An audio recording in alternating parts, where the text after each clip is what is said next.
Subió la Bolsa de Comercio de Santiago, el principal indicador el IPSA en un 0,57%, el índice general en un 0,22%.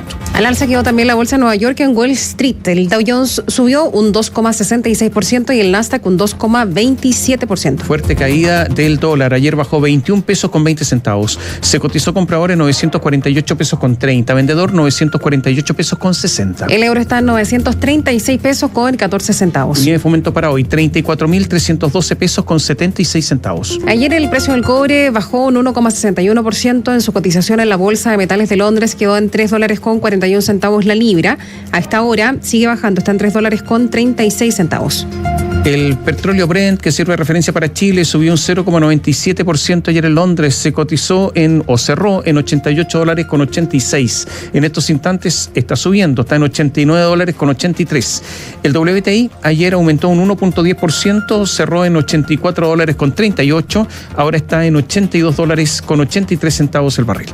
El gobierno rebajó sus proyecciones de crecimiento para el próximo año y anticipó una contracción económica de 0,5%, aunque el ministro de Hacienda destacó que los actuales resultados han superado las expectativas. En agosto, la actividad registró nula variación en comparación con igual mes de 2021, superando las expectativas del mercado, que esperaba un retroceso de hasta 1,5 puntos porcentuales. Joaquín Aguilera, buenos días. Hola, Joaquín. Hola, buenos días. Sí, aunque ayer conocimos que la actividad económica tuvo su peor desempeño desde febrero del año pasado, incluso con esos datos, algunos aventuraron que esto podría ser un dato que se podría considerar como una sorpresa positiva, básicamente porque pese a este desempeño, que es el más negativo en 18 meses, esto sigue siendo mejor a lo que estaba esperando el mercado, aunque siguen siendo cifras, como lo decíamos, en terreno negativo y que no salen de la tendencia proyectada para el mediano plazo. Estamos hablando de las cifras del IMASEC de agosto que mide el Banco Central, donde se ve que la actividad económica justamente en el octavo mes del año tuvo nula variación respecto a igual mes del año 2021, un crecimiento de 0%, básicamente que superó la expectativa del mercado, que iba más bien apuntando hacia una contracción, que iba desde hasta el 0,5% o incluso algunos aventuraban un desempeño negativo de 1,5%.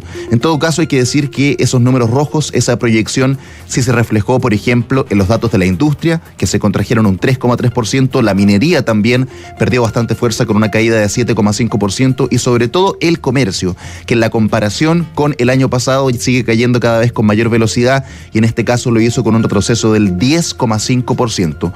¿Por qué entonces, con todos estos números negativos, finalmente el IMASEC termina con variación nula en su, digamos, en la cifra agregada? Básicamente por el sector de los servicios, que ha sido básicamente el motor de la economía este año, que sigue empujando el carro y que en este caso, en el mes de agosto, creció 4,4% en comparación con igual mes del año pasado. Esto, hay que decirlo, se explica fuertemente por un efecto de base de comparación. Hay que decir que se compara agosto 2022 con agosto 2021, donde particularmente en el sector de servicios había todavía bastantes restricciones sanitarias que hacen que obviamente esa comparación sea algo más favorable con el año 2022. Algo que de hecho se destacó particularmente en el mes de agosto respecto a los servicios educativos, lo que puede tener que ver con justamente algo que se tomó mucho más tiempo para volver a la normalidad y que tiene que ver con justamente la apertura de escuelas, también universidades. Así lo explicó Leonardo Hernández, quien es economista y académico de CLAPES UC. Posiblemente esto se debe a la vuelta a presencialidad en el sistema educativo en general, y también al hecho de que los analistas posiblemente tienen menos herramientas para proyectar este sector servicios, en particular educación. Era más difícil proyectar lo que estaba pasando. Ahora, un punto relevante es que este impulso que entregó el sector de servicios fue tan relevante que incluso llevó también el crecimiento desestacionalizado que compara la economía, la actividad económica del mes de agosto en su variación respecto al mes anterior, en este caso el mes de julio, también lo llevó a terreno positivo. Fue una variación de 0,6% que viene a quebrar una tendencia de 4 meses consecutivos a la baja en este indicador. Ahora, ¿qué implicancias puede tener este dato de IMASEC de agosto con todo lo sorpresivo que fue? Básicamente se ve entre los analistas como un caso aislado, una variación estadística, pero que no viene a revertir las proyecciones de más mediano plazo que hay sobre la economía chilena y el ciclo que va a enfrentar de aquí hasta el año 2023. Así lo explica Juan Ángel San Martín, economista de BCI Estudios, que da también su proyección de crecimiento, y también Enrique París, quien es decano de la Facultad de Economía y Negocios de la Universidad Santo Tomás, quien explica por qué también esta variación, pese a ser algo más dinámica, no va a tener tampoco mayor efecto sobre las proyecciones de inflación. Si hay un ajuste, sería un ajuste más bien para este 2022 en cuanto a crecimiento PIB, que debiese situarse más bien en torno a un 2%, y para el próximo año seguimos sosteniendo la caída en torno a un 1,2%. La variación de los precios va a estar determinado en los próximos meses por los precios internacionales, lo que está ocurriendo con el tipo de cambio o el precio de algunos commodities, como es el caso del petróleo. Ahora, estas cifras, por supuesto, vienen a enmarcar algo que se está tomando la discusión en la agenda económica del gobierno, y que es la ley de presupuestos para el año 2023, que ayer de hecho tuvo su puntapié inicial con la presentación del estado de la hacienda pública, donde justamente el gobierno actualiza cuáles son sus proyecciones macroeconómicas y fiscales para enfrentar esta discusión del erario fiscal. ¿Qué dice Hacienda? Que este año vamos a tener una expansión de la economía del 2,2%, pero ya el 2023 se va a dejar sentir con mucha mayor fuerza esta recesión. Se apunta a una contracción del 0,5%, lo que de hecho es una corrección a la baja, porque hace 3 meses atrás se veía que la economía el próximo año iba a retroceder marginalmente un 0,1%. Sin embargo, el ministro de Hacienda, Mario Marcel, se mostró optimista, en primer lugar porque dijo que el ajuste de la economía va a venir principalmente por el lado del consumo, pero que también los datos nos están apuntando ya desde el segundo trimestre hasta ahora que finalmente las cifras finales han mostrado mucha más resiliencia de lo que había en las proyecciones. Esta idea de que nos dirigíamos hacia una situación económica particularmente crítica, en la práctica ha sido bastante más moderada. En algún momento pensamos, ¿cierto?, que en el invierno íbamos a tener una crisis, pero sin embargo tuvimos una variación de 0 trimestre a trimestre, se siguió creando empleo y por lo tanto, ¿cierto?, el aterrizaje que fuimos teniendo fue bastante más suave.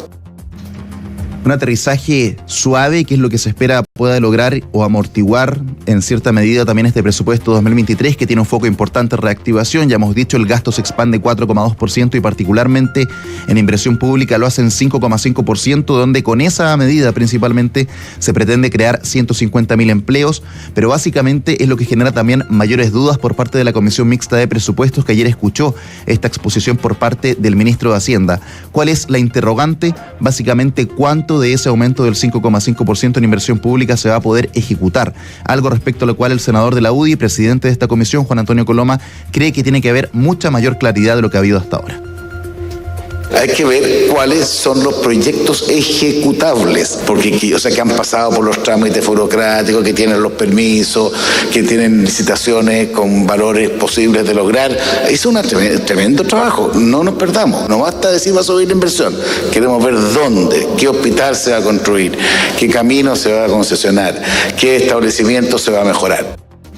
Ahora, por supuesto que en esta exposición también el gobierno, el ministro de Hacienda particularmente, entregó números gruesos y tuvo que defender, entre otras cosas, por qué el gasto fiscal se va a expandir en 4,2% pese a tener esta contracción proyectada del 0,5%.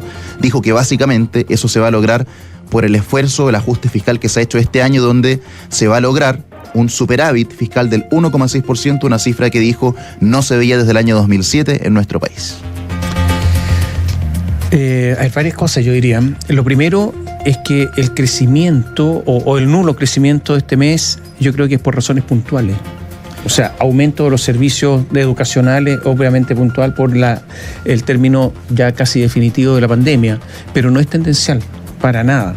Claro, se menciona en particular lo que pasó con las vacaciones de invierno, que se extendieron casi todo julio. Entonces, agosto volvieron con mucha más claridad a la presencialidad, y es eso como el que se menciona para dejarlo así de claro, así de preciso, así de coyuntural se entrega el dato en el informe del Banco Central. Lo segundo es que cuando hay crecimiento cero, en realidad hay decrecimiento porque por el aumento de la población. Lo tercero es que había un crecimiento trimestral móvil desestacionalizado consecutivo, el tercero consecutivo, que es negativo, si es desestacionalizado. Y de ese punto de vista, algunos dicen que ya estamos prácticamente en recesión técnica y que la recesión técnica ya se ha dejado sentir. El crecimiento negativo sería hasta el tercer trimestre del próximo año. Por lo tanto, vamos a tener muchos meses de crecimiento negativo. El problema es cuál va a ser la magnitud. Y ahí está la discusión. Fíjate que si uno ve algunas cifras dadas a conocer en el día de ayer, el comercio resulta que tuvo una disminución de 10,5%. Eso es una brutalidad. Eso demuestra la contracción que se está notando en el consumo. Y eso es muy, pero muy fuerte. La producción de bienes cayó un 1,8%. El desempeño de la minería de la industria. La minería cayó un 7,5%, la industria un 3 y tanto, un 3,3%. Y por lo tanto ahí se ven los sectores productivos como están cayendo notablemente en estos momentos. Yo creo que vienen meses, más allá de lo que diga el ministro, que siempre tiene que ser un optimista por naturaleza. O sea, un pesimista no puede ser ministro de Hacienda, uno de los requisitos. Un rol. No, un requisito. Sí, el pesimista no que vaya a otro lugar, digamos, pero más allá de lo que diga el ministro, imagínense que el ministro diga que viene una tremenda recesión, o sea, los mercados imagínense cómo caerían, pero más allá de lo que diga el ministro, vienen meses muy duros, ya lo vimos con los últimos resultados del empleo, por ejemplo. Exactamente, él decía que se ha mostrado cierta resiliencia en ese sentido, pero todas las proyecciones apuntan a que, claro, por ejemplo, se habla de esta cifra de crear 200.000 empleos a través de inversión pública, que genera bastantes dudas, primero por el hecho de que esos 200.000 empleos se darían solamente en el caso de que se lograra ejecutar todo lo que acá está comprometido, lo que ya supone un desafío relevante. Y aún así, creando esos 200.000 empleos, muchos decían que también en el contexto de recesión económica habrá que evaluar cuánto es la diferencia finalmente de los empleos que se van a destruir también a propósito de esta contracción económica. Ahora el ministro sí decía cuál era su escenario central. Básicamente que el último trimestre de este año podría ser el más negativo, y si bien el próximo año efectivamente los números rojos se van a mantener durante varios meses, cree que la variación trimestral justamente podría haber espacio, si es que baja la inflación, para recuperar la senda de crecimiento. Utilizó el concepto de luz al final del túnel en el segundo trimestre del próximo año. Particularmente lo decía porque sus proyecciones al menos son que el ajuste del consumo va a ser mucho mayor que la economía en su conjunto, 4,8%, pero eso está sujeto a que supuestamente las medidas pro inversión que está tomando el gobierno harían que la cifra de inversión para el próximo año sea de 2,5% y no 6%, que era lo que se estaba proyectando hasta hace poco, y que de hecho también está más bien cerca del 4% de las proyecciones, por ejemplo, del Banco Central. Claro, pero la economía tiene poca inversión en estos momentos, o sea, poquísima inversión. Lo vamos a ver más adelante, los permisos de construcción han caído enormemente, la construcción moviliza mucho la economía, entonces no sé si el ministro está claro con respecto a esto. Y lo otro es que hay que decir que el primer mes de cifras negativas, aunque sea la misma cifra, no es lo mismo que el último mes de cifras negativas, porque la economía se va deteriorando progresivamente y se va erosionando. Entonces, un mes, el primero, aunque sea la misma contracción, no es lo mismo que el último mes con igual contracción. Yo creo que ahí está el lío. Vamos a ver, pues si tiene razón el ministro. ¿Cuándo dice que volveríamos a cifras positivas? El segundo trimestre del próximo año, y empezaríamos a crecer. Marzo, sí, hay unos que dicen marzo del próximo año. Algunos incluso dicen que podría llegar hasta el último trimestre, y eso significaría, si estamos hablando ahora, casi un año de cifras negativas. Ahora, más allá de lo que pase finalmente, pues no tenemos bola de cristal, pero más o menos sobre la base de los datos, ¿qué podría pasar con la tasa de interés? Podemos prever nueva alza, ¿no? Se le preguntó ayer, dijo, él cree que el Banco Central va a tomar una decisión sabia con la información que tiene. Por supuesto que dijo que no se va a meter en ese tipo de discusiones, o él no va a opinar respecto a lo que puede el Banco Central tomar ahí. Ahora, al menos desde el punto de vista de este IMASEC, que fue algo más sorpresivo, como ustedes bien lo decían, es visto más bien como una variación estadística acotada, que no tiene un cambio de tendencia, y por lo tanto al menos los expertos por ahora ven que no generaría un mayor efecto inflacionario, y habrá que ver si es que este aterrizaje más suave de la economía se prevé como un aumento, como algún factor para poder aumentar la tasa. Ahora el Banco Central ha dicho que si es que la sube, lo va a subir marginalmente hasta el 11%, que sería el techo que se vio en la última reunión de política monetaria, y que básicamente sería el escenario externo lo que podría generar algún tipo de mayor complicación, que hasta ahora no se... Yo hago una observación. ¿En cuánto está la tasa de interés en Europa? La tasa rectora, ¿un 3? Sí, mucho más baja. Y nosotros estamos en un 11, o sea, a una empresa chilena le cuesta muchísimo más pasar la crisis que una empresa en Europa. Hay otras circunstancias, no es la única, pero la tasa de interés que hay en este momento en Chile es brutal. Ya se dice que el próximo año básicamente a lo que ya estamos entrando ahora, pero a la recesión, y el próximo año la preocupación de los bancos centrales en el mundo, muchos lo están viendo, Chile comenzó mucho antes con este proceso de aumento de tasas, pero la preocupación va a ser qué tan rápido bajarla para poder lograr también dar un cierto impulso y no quitar tanto espacio a la reactivación económica en un contexto que va a ser muy complejo. Y lo otro es la diferencia entre el crecimiento y el aumento del gasto público. Que normalmente deberían ir más o menos alineados los ingresos y se va a producir de nuevo la brecha que se está produciendo año a año del aumento, y por lo tanto el aumento del endeudamiento. Se generó una discusión ayer, de hecho, se podría decir que hubo reproches cruzados, porque le comentaron al ministro de Hacienda una opinión que dio el subsecretario de Hacienda de la administración anterior, que decía que justamente en este contexto de recesión económica, aumentar el gasto público y de inflación también, por supuesto, podía generar justamente mayores presiones sobre la inflación. El ministro de Hacienda dijo que las autoridades del gobierno anterior deberían tener un poco de pudor a la hora de opinar en materia de política fiscal, porque hay un consenso, dijo, en que fueron justamente las medidas de la política fiscal del gobierno anterior las que estuvieron en este contexto de inflación. Sí, pero ¿quién dijo eso? El ministro de Hacienda. El ministro de Hacienda, yo creo que no debe decir eso. Porque bajo el gobierno anterior, fue el parlamentarismo lo que empujó eso. Los que actualmente gobiernan, no, en eso la verdad es que le falta honestidad al ministro del Interior. Yo creo que hay que ser justo. El gobierno de Sebastián Piñera fue un pésimo gobierno a mi juicio, pero en esta materia hay responsabilidades compartidas. Absolutamente, pues si estaba arrinconado, pues sí, si hasta casi lo destituyeron. Y resulta que acá hubo un parlamentarismo, de hecho, modificando la Constitución incluso para realizar retiro. No, en eso el ministro falta la verdad. No quiero ser más fuerte porque sabes que en estas cosas hay que ser justo. Entonces, es al ministro al que le falta pudor también al emitir estas declaraciones. Yo creo que está bueno. Es que se transforma en un ministro muy político y al final la historia es muy reciente como para olvidarse. Oye, nos escriben, Credit Suisse, ¿cuánto le otorga una empresa europea? 2,99%.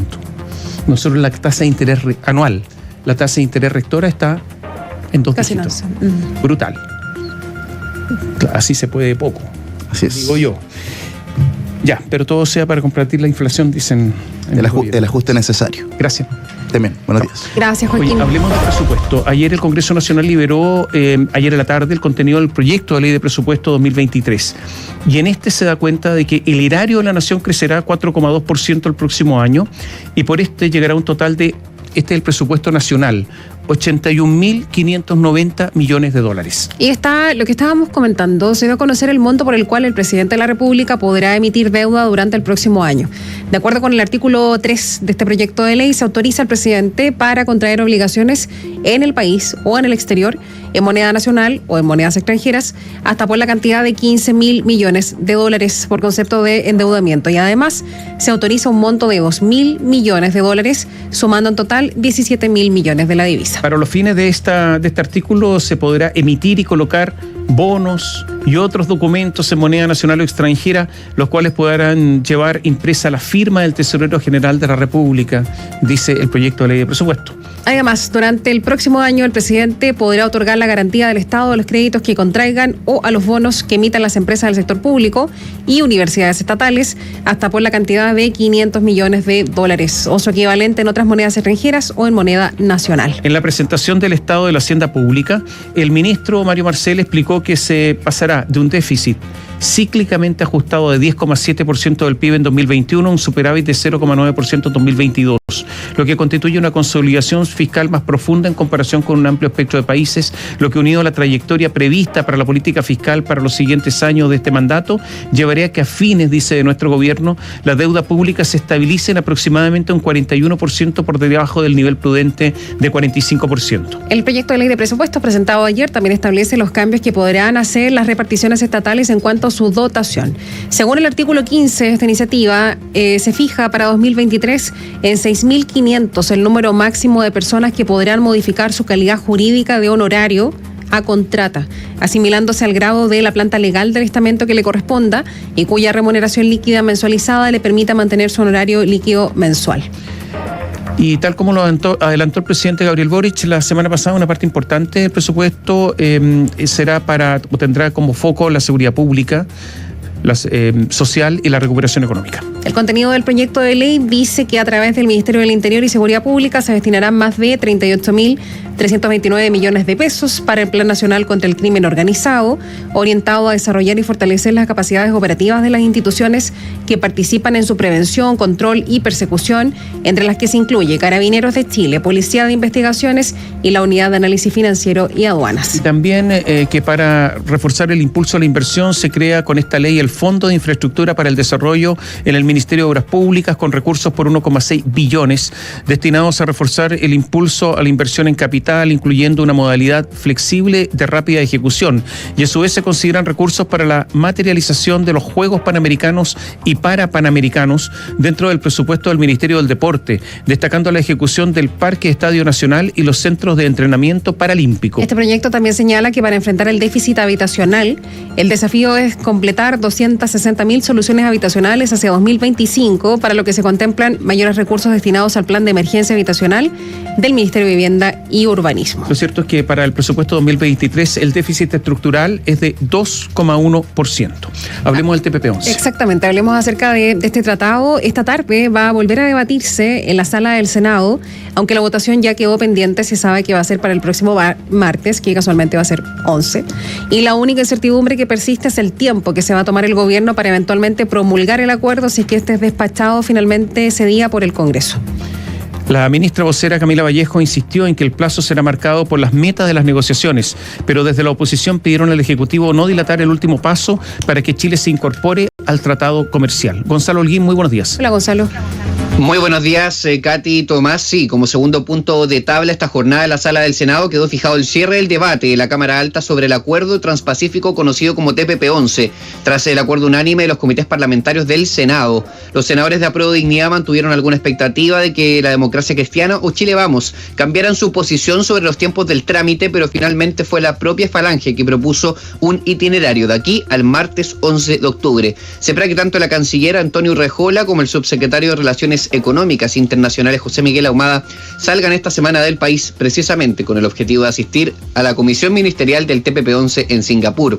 La senadora de C, Jimena Rincón, dijo que a su regreso la sesión de sala del martes 11 de octubre lo recibirá para despejar dudas y finalmente votar el tratado comercial.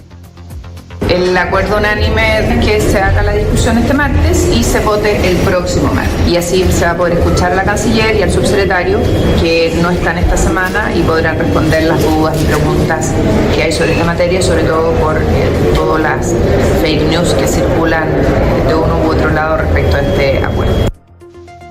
Pese a que Apruebo Dignidad ya confirmó que rechazará en bloque la medida, se espera que la aprobación esté en la región entre los 30 y los 35 votos, muy por sobre los 26 necesarios para que el Senado respalde el tratado. Desde ya los ojos vieran al actuar de la moneda una vez que el Congreso termine el trámite, ya que en un sector del oficialismo surgieron llamados a que el gobierno no ratifique el TPP-11 hasta que finalice su ronda de negociaciones a cargo del propio presidente de la República. El gobierno ha insistido en que los matices que han ofrecido sus ministros no son contradictorios. La ministra vocera de Gobierno, Camila Vallejo, precisó que lo que el gobierno espera es terminar las tratativas antes de hacer el depósito final. Se rigen por metas y no por plazos.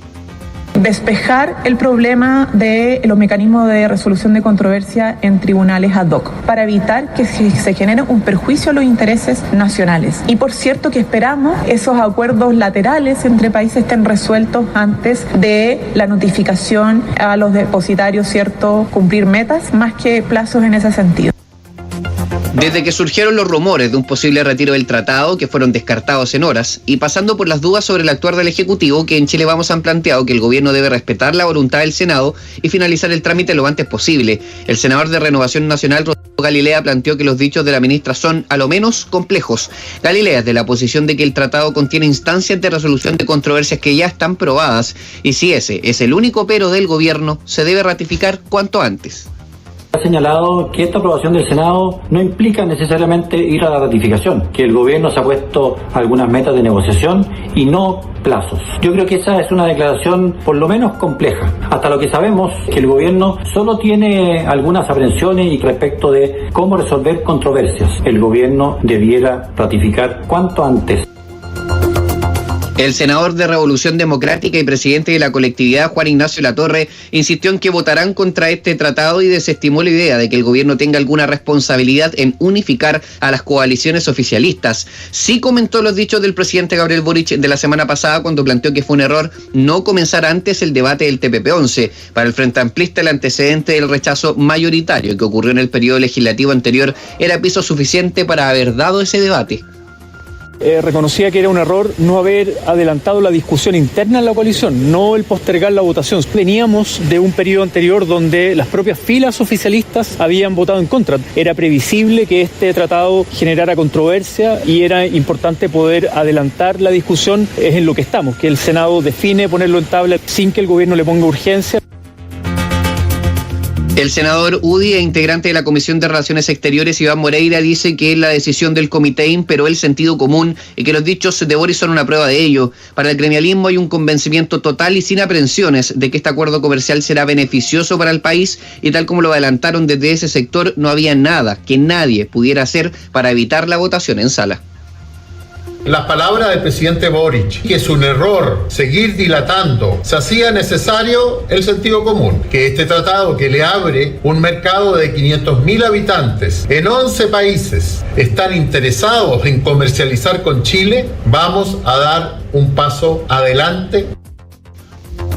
En todo caso, decir que tal como lo han deslizado algunos senadores, como por ejemplo el oficialista Alfonso Urresti, el camino de la negociación bilateral no puede ser la condición definitiva para hacer el llamado depósito final del tratado.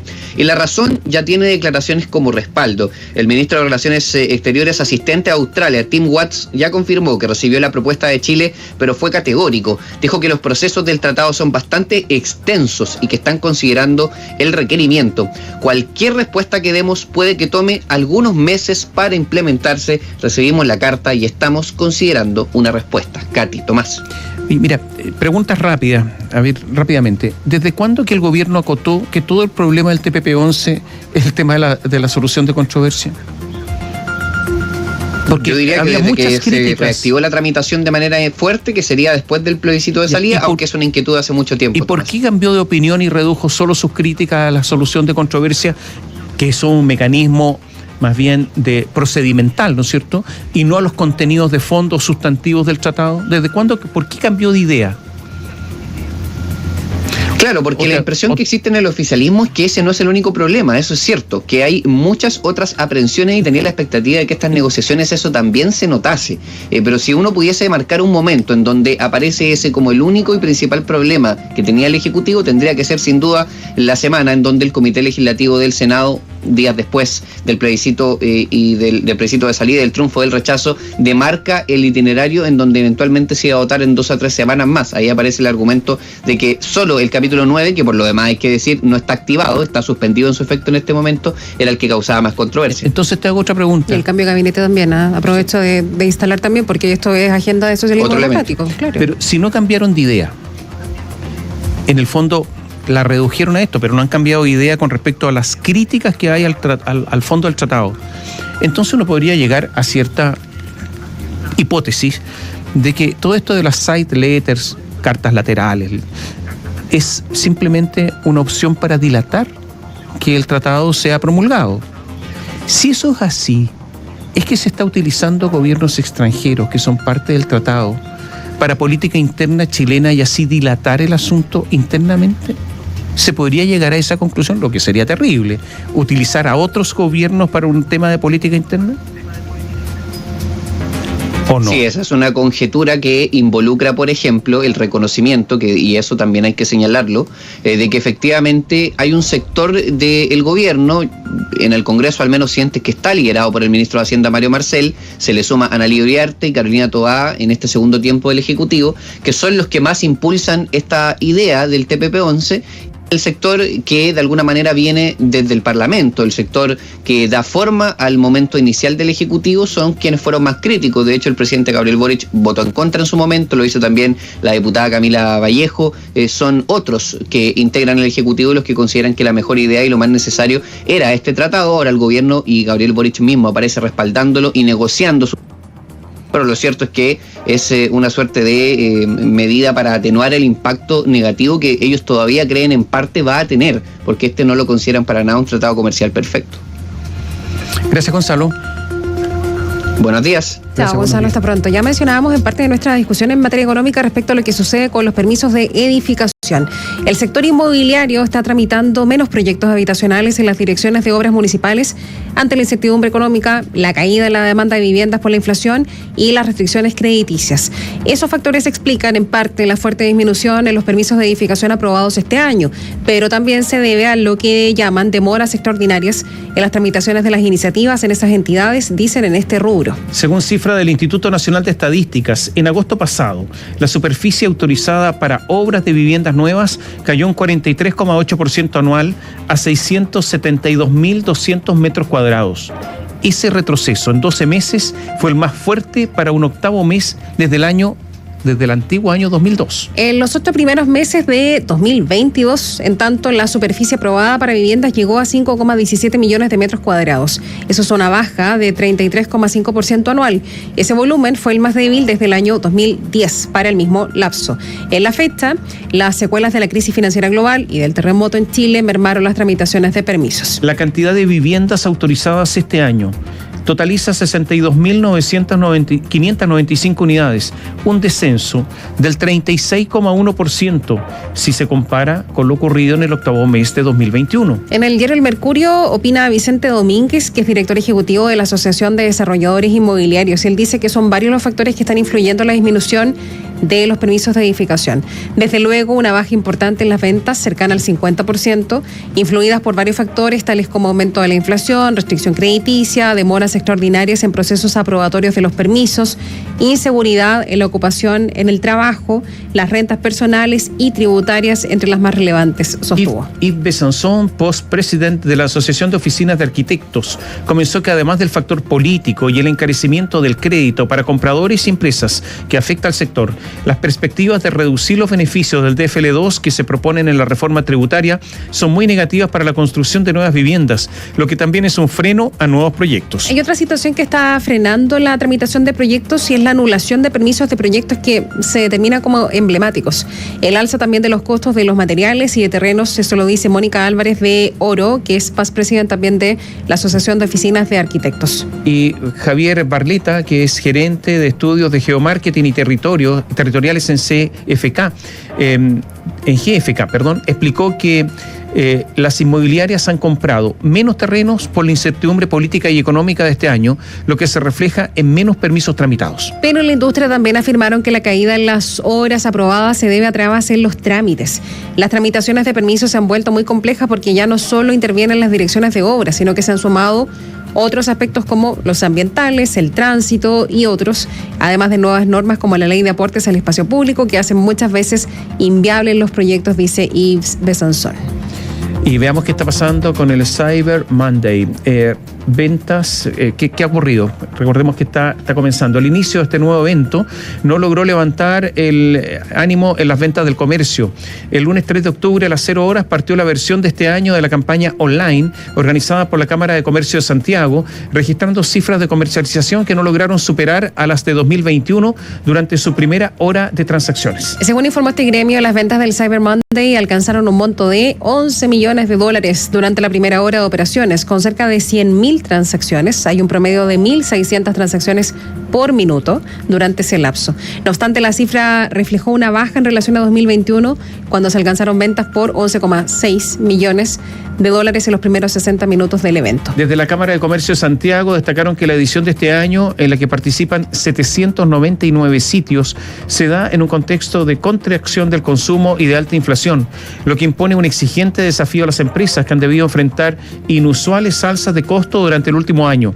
Para los consumidores, en tanto, representa la posibilidad de acceder a oportunidades de precios en momentos difíciles para el presupuesto familiar, que ha sido duramente golpeado por la inflación, agregaron. Bueno, habían dicho antes del evento y en la Cámara de Comercio que no esperaban alcanzar cifras récord como en ediciones pasadas, que preveían niveles similares al Cyber Monday de 2021, cuando anotaron 433 millones